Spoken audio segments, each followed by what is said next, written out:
everyone, welcome to my YouTube channel Study in Bengali RRB NTPC previous year কোশ্চেনের ক্লাসে তোমাদেরকে welcome.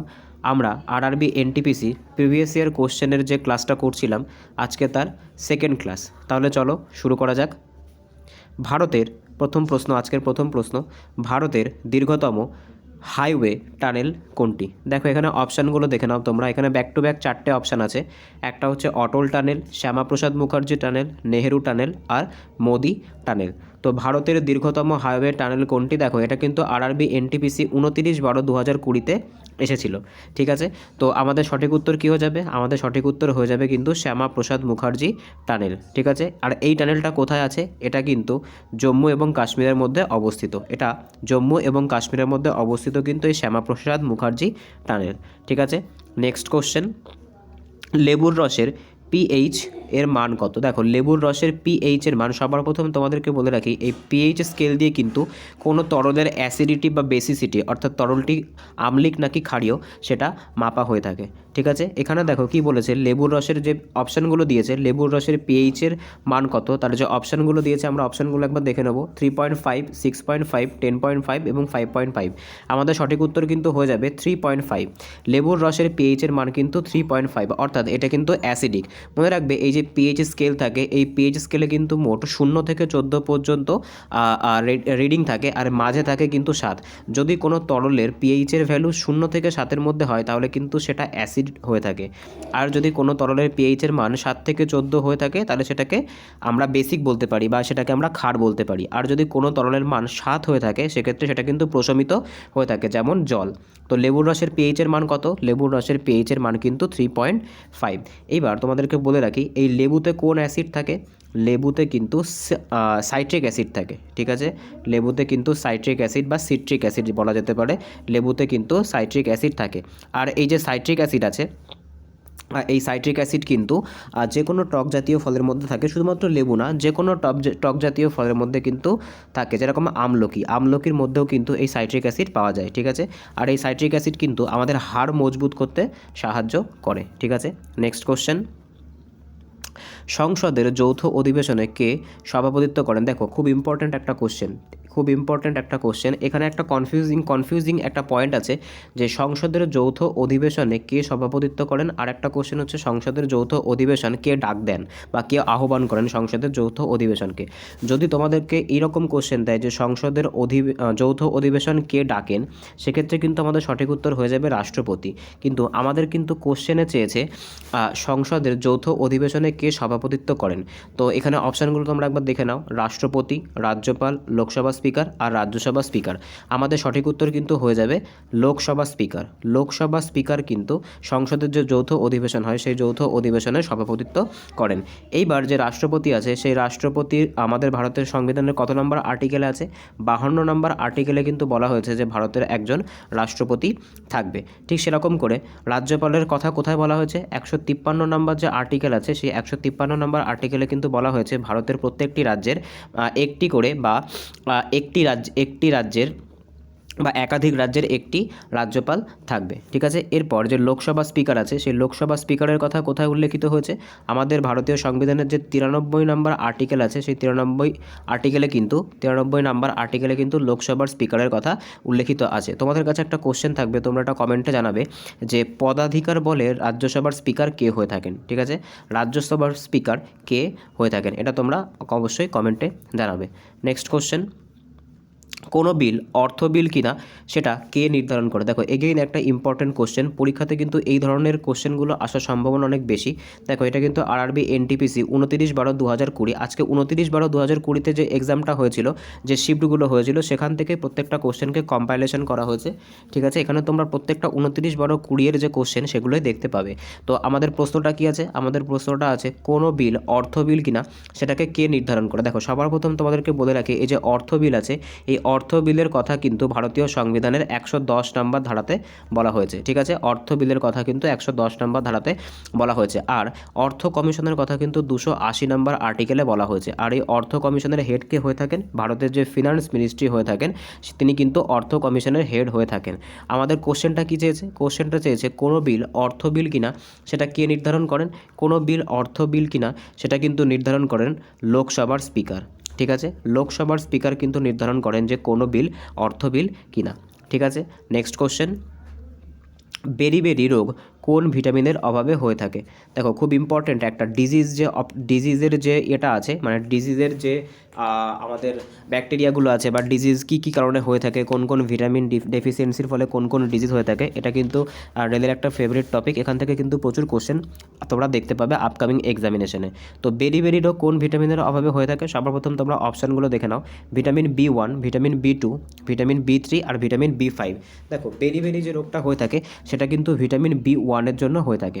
ঠিক আছে, ভিটামিন B1 জন্য কিন্তু ভিটামিন B1 ঘাটতির জন্য কিন্তু বেরি রোগটা হয়ে থাকে। ঠিক আছে, এইবার দেখো এই যে ভিটামিন বি এর কিন্তু ভিটামিন বি কমপ্লেক্স, ঠিক আছে, ভিটামিন বি কমপ্লেক্সের মধ্যে কিন্তু অনেকগুলি ভিটামিন পড়ে।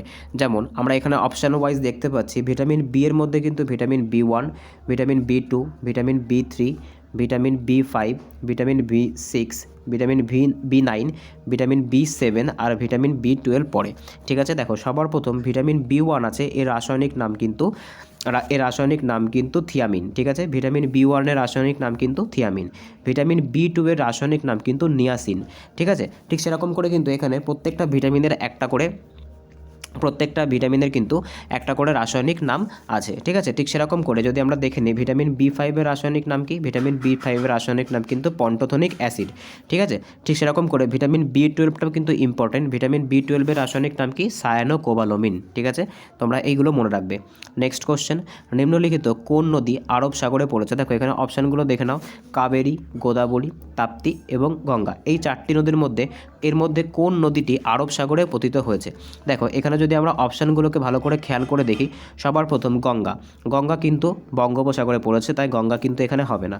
তারপর যদি আমরা দেখি গোদাবরীও কিন্তু বঙ্গোপসাগরে পড়েছে, তাই এটাও কিন্তু হবে না। কাবেরীও কিন্তু বঙ্গোপসাগরে পড়েছে, এটাও হবে না। তো সঠিক উত্তর কী হয়ে যাবে?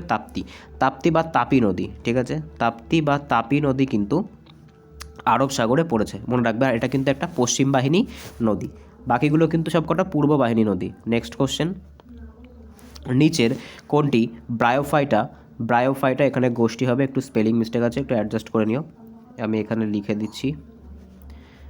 ব্রায়োফাইটা গোষ্ঠী, নিচের কোনটি ব্রায়োফাইটা গোষ্ঠীর উদ্ভিদ? দেখো ব্রায়োফাইটা গোষ্ঠীর মধ্যে কিন্তু কোন কোন উদ্ভিদগুলো পড়ে? ব্রায়োফাইটা গোষ্ঠীর মধ্যে কিন্তু যে আমাদের মস, ঠিক আছে, মস, তারপরে হচ্ছে যে শৈবাল, এগুলো কিন্তু সব ব্রায়োফাইটা গোষ্ঠীর মধ্যে পড়ে। ব্রায়োফাইটা গোষ্ঠীকে কিন্তু উদ্ভিদ জগতের অ্যামফিবিয়ান বলা হয়ে থাকে, অর্থাৎ উদ্ভিদ জগতের উভচর কিন্তু বলা হয়ে থাকে এই ব্রায়োফাইটা গোষ্ঠীকে। অর্থাৎ এই ধরনের উদ্ভিদগুলো কিন্তু জলে এবং ডাঙা অর্থাৎ স্যাঁতস্যাঁতে জায়গাতে এরা থাকতে পছন্দ করে, বা স্যাঁতস্যাঁতে জায়গাতেই কিন্তু এদেরকে আমরা দেখতে পাই। তো এখানে নিচের অপশানগুলোর মধ্যে কোনটি ব্রায়োফাইটা গোষ্ঠীর উদ্ভিদ? তো সঠিক উত্তর কিন্তু আমাদের হয়ে যাবে মার্চেন্টিয়া কিন্তু একটি ব্রায়োফাইটা গোষ্ঠীর উদ্ভিদ। মার্চেন্টিয়া কিন্তু একটি ব্রায়োফাইটা গোষ্ঠীর উদ্ভিদ। ঠিক আছে, নেক্সট কোশ্চেন, নিম্নলিখিত কে 2019 সালে ভারতরত্ন পাননি? দেখো এটা কিন্তু তখনকার সময় আরআরবি এনটিপিসি 29/12/2020 যে এক্সামটা হয়েছিল সেই সময়কার একটা কারেন্ট অ্যাফেয়ার্স ছিল। ঠিক আছে, এটা কিন্তু এখন চেঞ্জ হয়েছে, 2024 সালেও কিন্তু 2024 সালের যে ভারতরত্ন 2024 সালের শেষের দিক চলে এসেছে, অর্থাৎ আজকে 31 তারিখ, আজকে 2024-এর শেষ দিন। আমাদের 2024-এর কিন্তু ভারতরত্ন অ্যাওয়ার্ডিদের নামও মনে রাখতে হবে। তো আমাদের অ্যাকর্ডিং টু কোশ্চেন আমরা যদি দেখে নিই যে 2019 সালে কারা কারা ভারতরত্ন পেয়েছিল, দেখো 2019 সালে কিন্তু প্রণব মুখার্জি ভারতরত্ন পেয়েছিল। ইনি কিন্তু ভারতের পূর্ব রাষ্ট্রপতি ছিলেন। ভূপেন হাজারিকা ইনি একজন প্রসিদ্ধ গায়ক। নানাজি দেশমুখ ইনিও কিন্তু একজন প্রসিদ্ধ ব্যক্তি বা একজন ফেমাস পার্সোনালিটি। এর মধ্যে কিন্তু যে অটল বিহারী বাজপেয়ী আছে, ইনি কিন্তু 2019 সালে ভারতরত্ন পাননি, ইনি ভারতরত্ন পেয়েছেন 2014 সালে। 2014 সালে কিন্তু অটল বিহারী বাজপেয়ী ভারতরত্ন পেয়েছেন। তো সঠিক উত্তর কী হয়ে যাবে? সঠিক উত্তর হয়ে যাবে অটল বিহারী বাজপেয়ী। নেক্সট কোশ্চেন, নিচের কোনটি সুপারসনিক ক্রুজ মিসাইল? দেখো ভারতের যে মিসাইলগুলো আছে সেই মিসাইলগুলো থেকে কিন্তু এখন পরীক্ষাতে অনেক কোশ্চেন আসে। তো আমাদের এখানে কি বলেছে, নিচের কোনটি সুপারসনিক ক্রুজ মিসাইল? দেখো এখানে কিন্তু টার্ম আছে একটা সুপারসনিক, তোমাদেরকে জানতে হবে সনিক, সুপারসনিক আর হাইপারসনিক, ঠিক আছে? এইগুলো কিন্তু তোমাদেরকে জানতে হবে। দেখো সনিক মানে কিন্তু যার গতিবেগ, সনিক মানে কিন্তু যার গতিবেগ হাওয়ার গতিবেগের সমান, তাকে কিন্তু বলা হয় থাকে সনিক মিসাইল।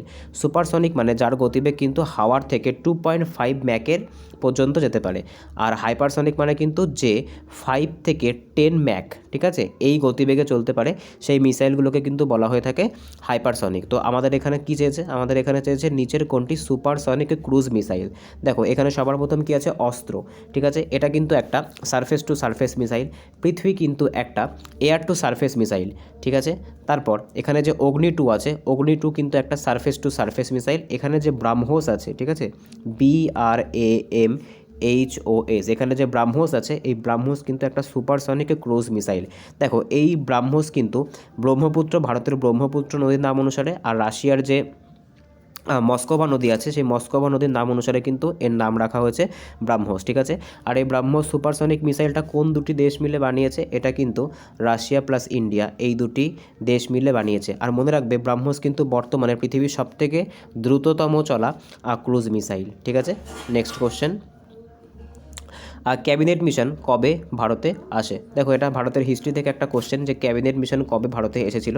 দেখো ক্যাবিনেট মিশন কিন্তু 1946 সালে ভারতে আসে, ঠিক আছে। ক্যাবিনেট মিশন কিন্তু 1946 সালে ভারতে আসে। তো আমাদের সঠিক উত্তর কী হয়ে যাবে? আমাদের সঠিক উত্তর হয়ে যাবে কিন্তু 1946 সালে কিন্তু ক্যাবিনেট মিশন ভারতে আসে, ঠিক আছে।